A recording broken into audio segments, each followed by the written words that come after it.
ఆంధ్ర వాళ్ళు, మనబడి వాళ్ళు, అలాగే Lohita rice, LIC of India, union bank of India, ఇలా ప్రతి ఒక్కరు కూడా స్పాన్సర్స్ లేనిదే ఏ కార్యక్రమం కూడా ముందుకెళ్ళదు. అలాగే ఇలా చేశాము, ఇలా నెక్స్ట్ ప్రెస్ మీట్ జరుగుతోంది అంటే జస్ట్ ఒక 5 నిమిషాల్లో ఆయన షూటింగ్కి వెళ్లే మనిషి త్రివిక్రమ్ గారికి. ఎవ్రీబడి, థ్యాంక్స్ టు ఎవ్రీవన్ ఈ కార్యక్రమానికి సహకరించిన వాళ్ళందరికీ కూడా. విశ్వనాథామృతం అనే కార్యక్రమం రూపకల్పన చేసినప్పుడు శాస్త్రి గారిని కలవడం జరిగింది.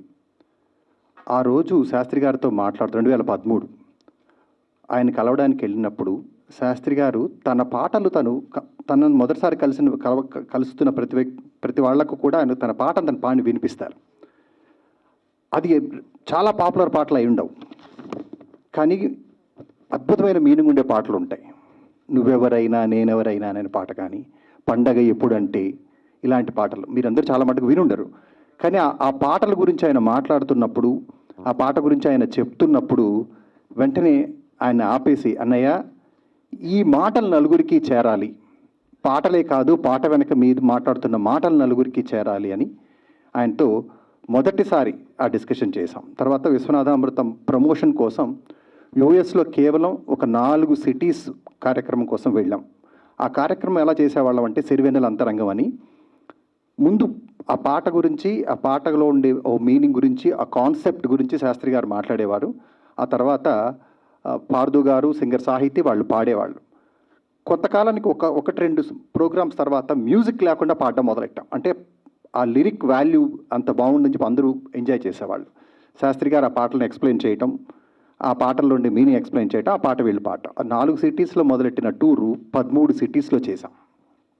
అప్పుడు శాస్త్రి గారికి నిజమే జనాలు బాగా రిసీవ్ చేసుకుంటున్నారు అని. ఇది 2014-15 విషయం.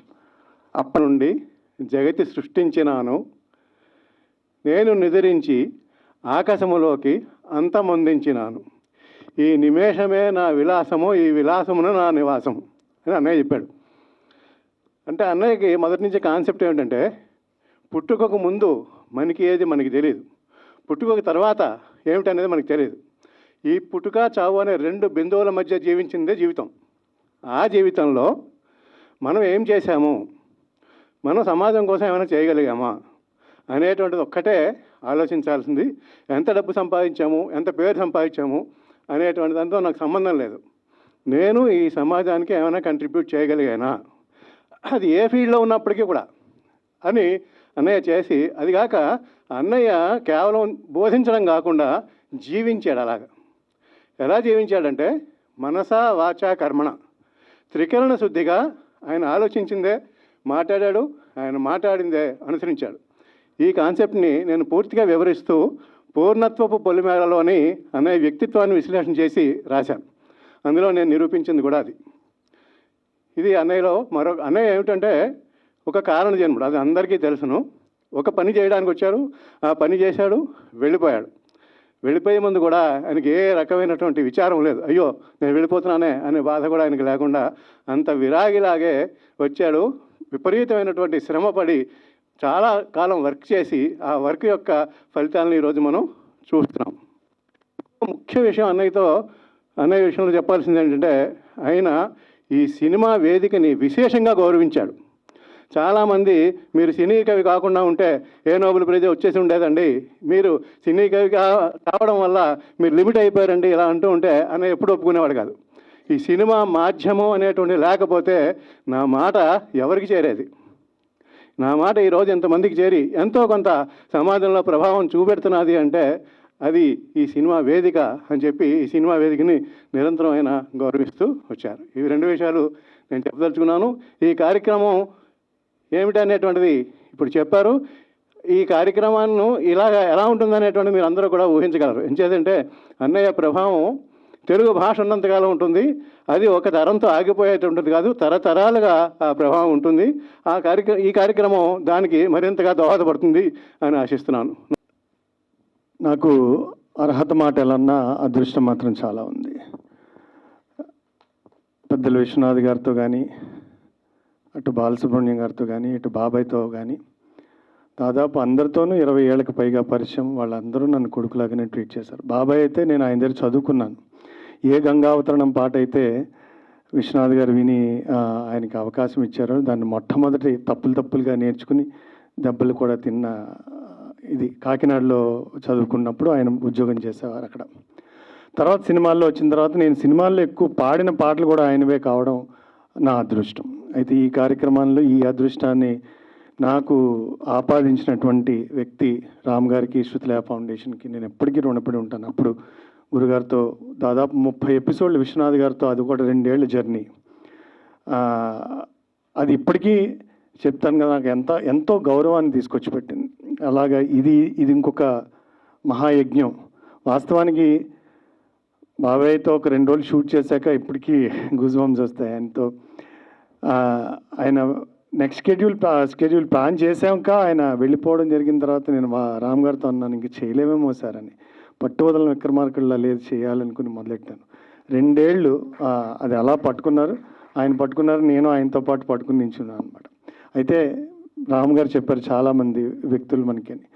ముఖ్యంగా రామ్ గారు చెప్పిన వారితో పాటుగా మొట్టమొదటి వరుసలో ఉండే వ్యక్తి ఎవరైనా ఉన్నారంటే డాక్టర్ గురువారెడ్డి గారు. మాకు ఏ సహాయం కావాల్సి వచ్చినా ఫస్ట్ వారి ఆఫీస్కి వెళ్తాం. ఆయన ఆ డాక్టర్ డ్రెస్లోనే సర్జరీ చేస్తూ మాకు ఒక 5 నిమిషాలు టైం ఇస్తారు.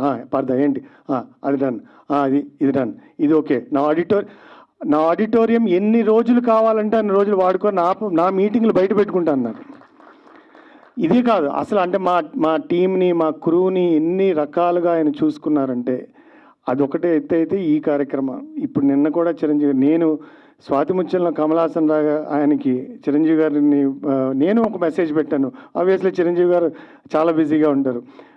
నాకు ఎక్కడ స్విచ్ చేస్తే లైట్ లేదని గురువారెడ్డి గారి ద్వారా అయితే అయిపోతుందని తెలుసు. ఇది బాబాయ్ కోరిక.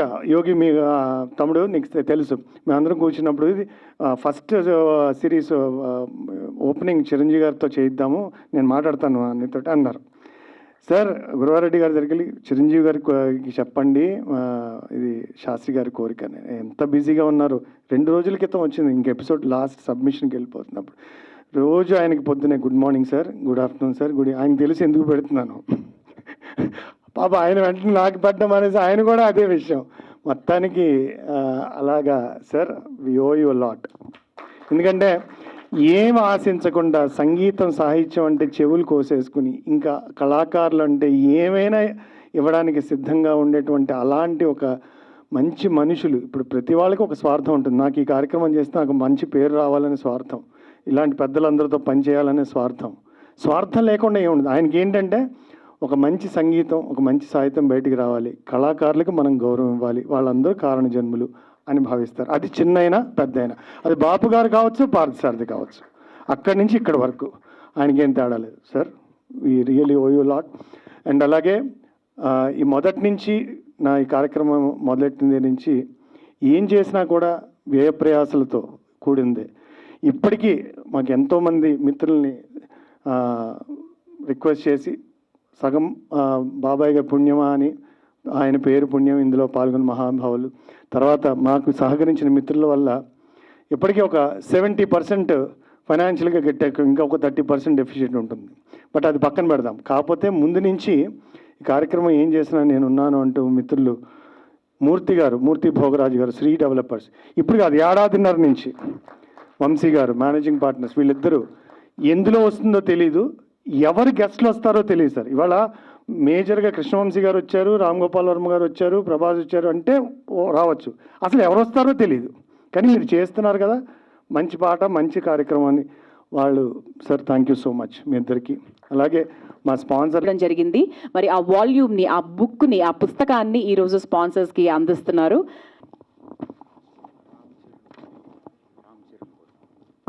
ఇక్కడే ఉన్నారు సార్, రామ్ చరణ్ గారు రిలీజ్ చేశారు. సిరివెన్నెల కుటుంబ సభ్యులు, అలాగే తానా వరకు సహాయం చేసినటువంటి వాళ్ళకి మేము ఇచ్చే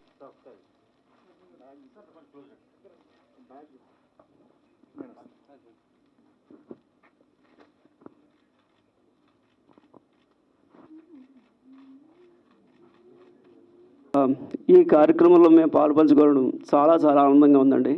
నాకు పార్థు గారు పరిచయం అయిన తర్వాత ఈ కార్యక్రమం చెప్పినప్పుడు ఆయనకు ఒకటే మాట చెప్పాను, ఆయన ఇందాక చెప్పినట్టు ఎవరెవరు వస్తున్నారు ఏంటి అనేది కాకుండా ఆయన చేస్తున్నారు అంటే శాస్త్రి గారు సాహిత్యం యాజిటీస్గా దాని వాల్యూలతో కూడా ఆ సాహిత్యం అందరికీ తెలిసేలాగే చెప్తారు ఆయన.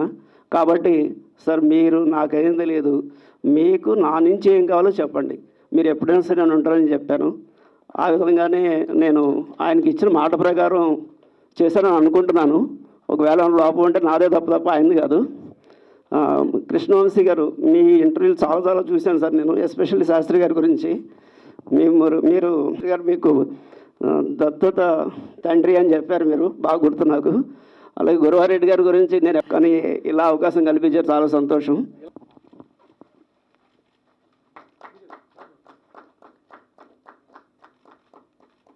గారి ఆ ఇద్దరి మధ్య ఉండే అనుబంధం ఎలాంటిదంటే, తెలుగు సంస్థలు చాలా ఉన్నాయి కానీ మమ్మల్ని ఎప్పుడు సంస్థ అనకూడదు, మీరు తెలుగు సాహితీ సాంస్కృతిక సంప్రదాయ స్ఫూర్తితో ముందుకు సాగే జగమంత తెలుగు కుటుంబం మీది అంటుంటారు. ఆ కుటుంబ పెద్ద మా సిరివెన్నెల సీతారామ శాస్త్రి గారు. అమెరికాలో దాదాపుగా 250 పైగా ఉన్న బ్రాంచెస్లో ఉన్న 40 పైగా ఉన్న రాష్ట్రాల్లో తెలుగు భాష నేర్చుకుంటున్న మనబడి విద్యార్థులు ఈ సంవత్సరానికి అక్షరాల 1,00,000. అంటే రేపటి తరం విద్యార్థులు వాళ్ళందరూ కూడా మా సీతారామ శాస్త్రి గారికి మేనల్లుళ్ళు, మేనకోడళ్ళు. వాళ్ళు ఈ తెలుగు భాషని ఆయన స్ఫూర్తితో ముందుకు తీసుకెళ్తూ ఉంటారని మా కోరిక. Lohita Rice, chair. మేము we are into exporting of rice and processing. So domestic market cater చేద్దాం అన్న టైంలో ఏ ప్రోగ్రామ్కి స్పాన్సర్ చేస్తే మా బ్రాండ్కి అవేర్నెస్ ఉంటుందని ఆలోచిస్తున్నప్పుడు ఫార్చునేట్గా we came across this show which is dedicated to the legendary. We are so happy ఇట్లాంటి షోలో చిన్న పార్ట్ తీసుకోవడానికి. And we are very sure this show is going to get very famous and I wish all the luck. Thank you.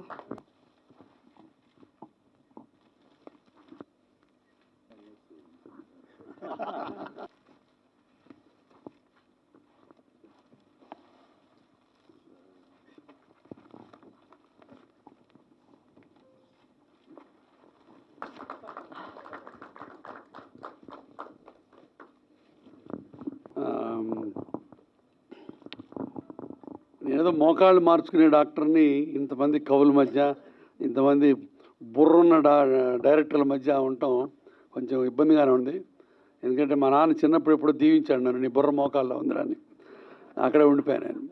So అందుకని కొంచెం కృష్ణవంశీ లాంటి వాళ్ళు వెనకాల పడి తిరుగుతుంటే కొంచెం ఆ ఇంటెలిజెన్స్ రబ్ చేస్తుందని చూస్తుంటాను. But it's a great privilege to be here. Sitarama Sastri గారితో నాకు చాలా సంవత్సరాల నుంచి అనుబంధం ఉంది.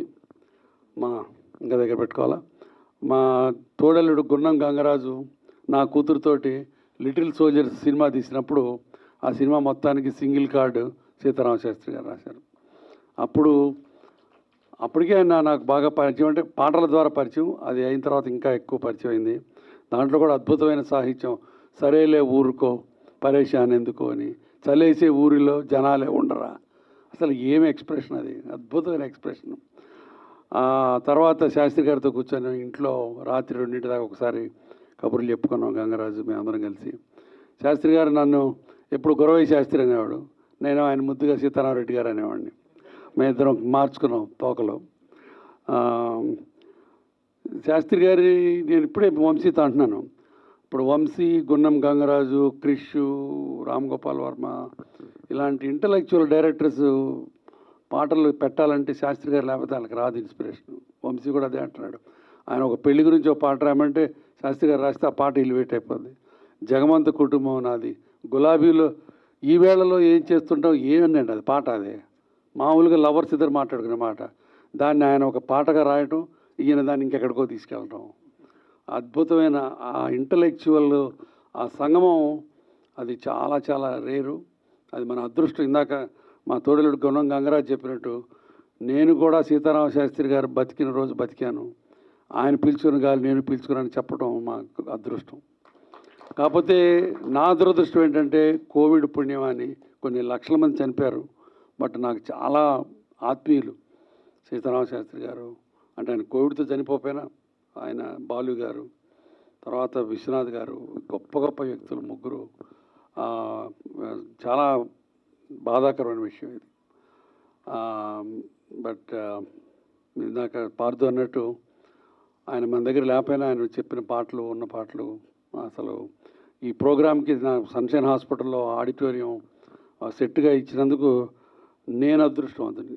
కొన్ని నెలల పాటు ఆ సెట్ని అట్లా ఉంచితే మేము మధ్యలో ఆ ప్రోగ్రాం లేనప్పుడు కూడా వెళ్ళి చూసుకొని వస్తున్నామండి. ఆ సెట్ అది చాలా గొప్ప మా అదృష్టం, మా హాస్పిటల్కి మాకు కలిగిన అదృష్టం. తర్వాత పార్థు మన రామ్ చెరువు, ఇంటి పేరు చెరువు కాదు సముద్రం అని పెడితే బాగుండేది, అంత పెద్ద హృదయం అయింది. సో వీళ్ళందరూ ఆ పని పాటలు వదిలేసుకొని, ఉద్యోగాలు వదిలేసుకొని, పెళ్ళాం పిల్లలను వదిలేసుకొని అహర్నిశలు ఫలితం లేకుండా, ఫలితం ఆశించకుండా అది చేయడం అనేది చాలా గొప్ప విషయం. అది సీతారామ శాస్త్రి గారి పవర్, సీతారామ శాస్త్రి గారిలో ఉన్న వాల్యూ పవర్. ఇప్పుడు కొంతమంది, ఐఎమ్ షూర్ కృష్ణవంశీ ఒప్పుకుంటాడు, కొంతమంది కళాకారులు దూరం నుంచి చూస్తేనే బాగుంటారు, దగ్గరికి వెళ్తే కంపు కొడతారు. అది వ్యక్తి. అట్లాంటిది చాలా తక్కువ మంది వ్యక్తిత్వంలోనూ సృజనాత్మకతలోనూ అంత ఉన్నతంగా ఉండే వ్యక్తులు నాకు తెలిసి, నేను మొహమాట లేకుండా ముగ్గురిని చెప్పగలను. బాలు గారు, బాపు గారు, శాస్త్రి గారు. వీళ్ళ ముగ్గురు వ్యక్తిత్వంలో కూడా ఒక నెక్స్ట్ మెట్టు. వాళ్ళలో ఆ సృజనాత్మకత ఎంత ఉందో, ఆ భావుకత ఎంత ఉందో, వ్యక్తిత్వం కూడా అంత ఉన్నతంగా ఉంటుంది. చాలా తక్కువ మందిని చూస్తాం అలాంటి వాళ్ళని. తర్వాత ఇప్పుడు యోగిని చూస్తుంటే నాకు ఇంకో కోరిక వస్తుంది, సీతారామ శాస్త్రి గారి బయోపిక్ తీయాలి, ఈయన పెట్టాలి ఈరోజు. అసలు ఆయన చూస్తే శాస్త్రి గారు లాగా నవ్వు కానీ, ఆయన నవ్వులో ఇందాక మన ఎవరు చెప్పారు, ఇందాక నాగార్జున చెప్తున్నట్టు ఆ పసితనం, ఈయన చూస్తే యోగిని అట్లానే ఉంది నాకు ఆ నవ్వులో. యోగి నిన్ను పెట్టి బయోపిక్ తీద్దాం, సన్నబడాలి, కొంచెం సన్నబడాలని. కానీ మనందరూ అదృష్టం శాస్త్రి గారు ఉన్నప్పుడు. ఇందాక రాజమౌళి అన్నట్టు తెలుగు మొదటి నుంచి మళ్ళీ తెలుగు చివరి దాకా శాస్త్రి గారు ఇచ్చిన ఒక కంట్రిబ్యూషను అజరామరం, ఇంకెవరు ఇవ్వలేరు.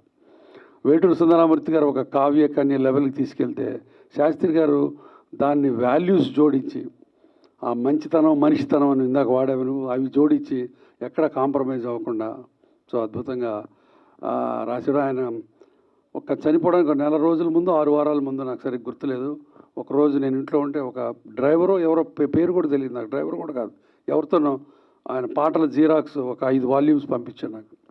పంపించి మీకు ఇచ్చిరమ్మన్నారు సార్ అని. తర్వాత ఫోన్ వచ్చింది, గురవయ్య శాస్త్రి ఏంటి సార్ అంటే, వీటిలోంచి ఒక 50 పాటలు నువ్వు సెలెక్ట్ చెయ్యి, మన ఇద్దరు కలిసి ఒక ప్రోగ్రామ్ చేద్దాం అన్నాడు. సరే చేద్దాం సార్ అన్నాను. బట్ ఆయన ముందు మాట చివరి మాట అన్నీ చెప్పేసి వెళ్ళిపోయారు. బట్ నేను నా లైఫ్లో నేను సంపాదించిన ఆస్తులు కాదు, నేను కొన్న కార్లు కాదు, నా ఏ అదృష్టం, నా భాగ్యం ఏంటంటే ఇలాంటి వ్యక్తుల మధ్య జీవించినందుకు, వాళ్ళతో ఈ మాత్రం పరిచయం ఉన్నందుకు. కాకపోతే ఆయన అదృష్టం, నా దురదృష్టం, శాస్త్రి గారి మోకాళ్ళు నా చేతిలో పడలేదు. నేను విశ్వనాథ్ గారిని ఎప్పుడు అంటుండేవాడిని, సార్ మీరు నేషనల్ ట్రెజరు, తాజ్మహల్ లాంటి వాళ్ళు, మీ మోకాళ్ళు మార్చుకోవాలి మేము అంటే, నన్ను చూడగానే మోకాలు పట్టుకు పక్కకి వెళ్ళిపోయాడు. అట్లానే చిరంజీవి గారిని ఇందాక పారుతున్నట్టు, ఆయన అంత బిజీలో ఉండి నేను మెసేజ్ పెడితే ఇట్లా శాస్త్రి గారి చివరి కోరిక సార్ అంటే, అయ్యో లేదండి తప్పకుండా చేస్తా. ఆయన పాప 2 రోజుల కింద ఢిల్లీ పద్మవిభూషణ్ దానికి వెళ్ళొచ్చారు. ఆ రోజు జిమ్లో అయిన తర్వాత మళ్ళీ షూటింగ్ 80 మంది మధ్యలో కూర్చొని 6ంటికి డాల్బీ థియేటర్లో చేసి, మళ్ళీ నాకు 3 పంపించి ఆడియో బిట్లు, మళ్ళీ దానికి ఒక సపోర్టింగ్ వాయిస్, ఈ 3 బాగున్నది తీసుకోండి, మళ్ళీ రిపీట్ చేశాను, మళ్ళీ చూసుకోండి, బాగోలేదంటే మొహాటం లేకుండా మళ్ళీ రాయండి, పంపించండి, సాయంత్రం మళ్ళీ రికార్డ్ చేసి పంపిస్తాను, ఇవన్నీ వాయిస్ నోట్తో ఆయన. అది ఆ గొప్ప వ్యక్తికి అంత ప్రేరేపించింది ఈ గొప్ప వ్యక్తి. So that's what it is. దీంట్లో ఉడతా భక్తిగా నేను చేసింది ఏం లేదు పార్థు. సో చాలా థ్యాంక్స్ ఇంత ఇచ్చినది అందరూ అంతే. తర్వాత పార్థు తోటి, శ్రీరామ్ తోటి చెప్పే పని లేదు. బాలుకి గురుడు పార్థుడని మేము ఒక ఆల్మోస్ట్ 7-8 ఎపిసోడ్లు చేసాం బాలు గారి పాటల గురించి. సో చాలా అద్భుతమైన ప్రయాణం ఇది. వెనక్కి తీసి చూసుకుంటే ఆ శాస్త్రి గారు ఇంకా ఇంకెన్ని రోజులు ఉంటే బాగుండేది, ఎన్నో మంచి పాటలు రాసిండేవాళ్ళు.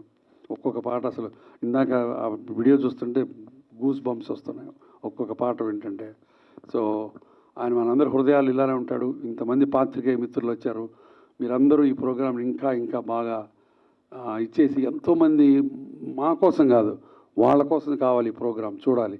ఎందుకంటే శాస్త్రి గారు ఆవిష్కరించినది వేరే వాళ్ళ దాంట్లో, ఇప్పుడు ఒక కృష్ణవంశీ శాస్త్రి గారిని ఎట్లా తీసుకున్నాడనేది ఆ పర్స్పెక్టివ్. రామ్ గోపాల్ వర్మ చెప్పాడు చూసారా, నేను వెనక్కి చూస్తే ఒక గ్యాప్ ఉంటే ఆ గ్యాప్లో ఈ వ్యక్తి ఉంటాడు, ఆయన లేకపోతే గ్యాప్ ఉంటుంది. అలాంటి ఎక్స్ప్రెషన్స్, అద్భుతమైన ఎక్స్ప్రెషన్స్, ఆ ఇంటలెక్చువల్ ఎక్స్ప్రెషన్స్ నిజంగా శాస్త్రి గారు ఇంతమంది వ్యక్తుల నుంచి అంత ఆయన ఇచ్చాడు, వీళ్ళ దగ్గర నుంచి తీసుకున్నాడు, ఎంతో గొప్పది. So once again thanks Partha and Ram, మీరు నాకు ఈ ఉడతా నాకు దీంట్లో ఇచ్చినందుకు. ఏదో రాముడు ఉడతని ఇలా అంటే 3 గీతలు పడ్డాయంట, నువ్వు కూడా ఒక గీత అంటే. Thank you so much.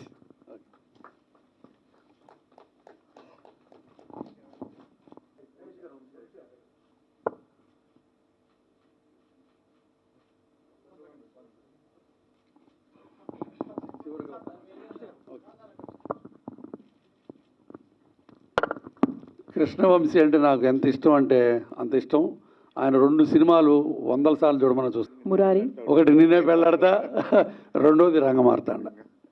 అసలు నిన్నే పెళ్ళాడతాలో ఇందాక మీరు చెప్పినట్టు ఒక ఫ్యామిలీలో ఎంత, అదే ఫ్యామిలీ కూడా ఆ చుట్టుపక్కల ఉన్న ఇన్స్పిరేషన్తో మా గుర్రం గంగరాజు, ఊర్మిళ వాళ్ళందరి ఇంట్లో ఎప్పుడు 20 మంది 30 మంది తిరుగుతుండేవాళ్ళు. ఆ ఇన్స్పిరేషన్ తీసాను చాలాసార్లు చెప్పాడు కృష్ణవంశీ. కాదు అప్పుడు నేను ఇంకా పరిచయం లేదు కృష్ణవంశీకి, లేకపోతే హీరోగా నాకే ఇచ్చేవాడు రోలు. తర్వాత రంగమార్తాండలో అసలు ఆ హాస్పిటల్లో నేను ఇందాకే అంటున్నాను, మా రమ్యకృష్ణని తీసుకోవడం అంటే రమ్యకృష్ణ ఆయన తిట్టిందంట, అందరిని అడుగుతున్నాడంటే నన్ను ఎందుకు అడగలేదని, అది కానీ తీసుకున్నాడు. బట్ బ్రహ్మానందన్ గారికి ఆ క్యారెక్టర్ ఇవ్వటం, అసలు కృష్ణవంశీ ఇంటలెక్చువల్ సుపీరియారిటీ. కృష్ణవంశీ రంగమార్తాండ తెలుగు సినిమాల్లో ఒక శంకరాభరణం లాగా ఒక కళాఖండం, అది నువ్వే తీయగలిగావు.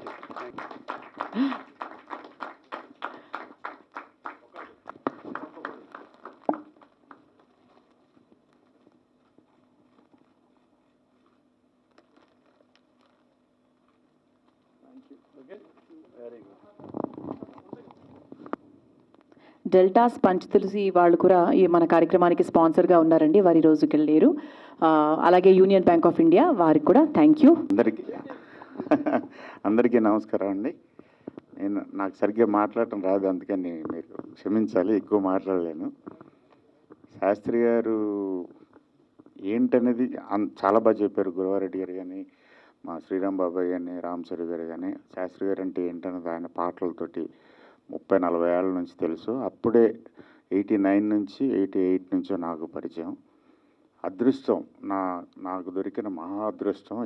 ఏ రకమైన అర్హత లేకపోయినా ఆయన కొడుకు కింద తీసుకున్నారు ఇంట్లోనే, వాళ్ళ ఇంట్లోనే పడి ఉండేవాళ్ళం. ఆయన ఉండే ఒక ధైర్యం, యాక్చువల్గా ఒక 6-7 నెలల నుంచే సినిమా స్టార్ట్ చేద్దాం, కొత్త సినిమా స్టార్ట్ చేయాలని, కానీ నాకు పాటలు ఏం చేయాలో అర్థం కావట్లేదు. ముందు ఆయన దగ్గరికి వెళ్ళి మాట్లాడి ఇలాంటి పాటలు ఉంటాయి, ఇలాంటి కథ అని అనుకుని వెళ్ళేవాడిని. వాళ్ళు అది లేదు, ఒక రకంగా అనాథ అంటారు కదా,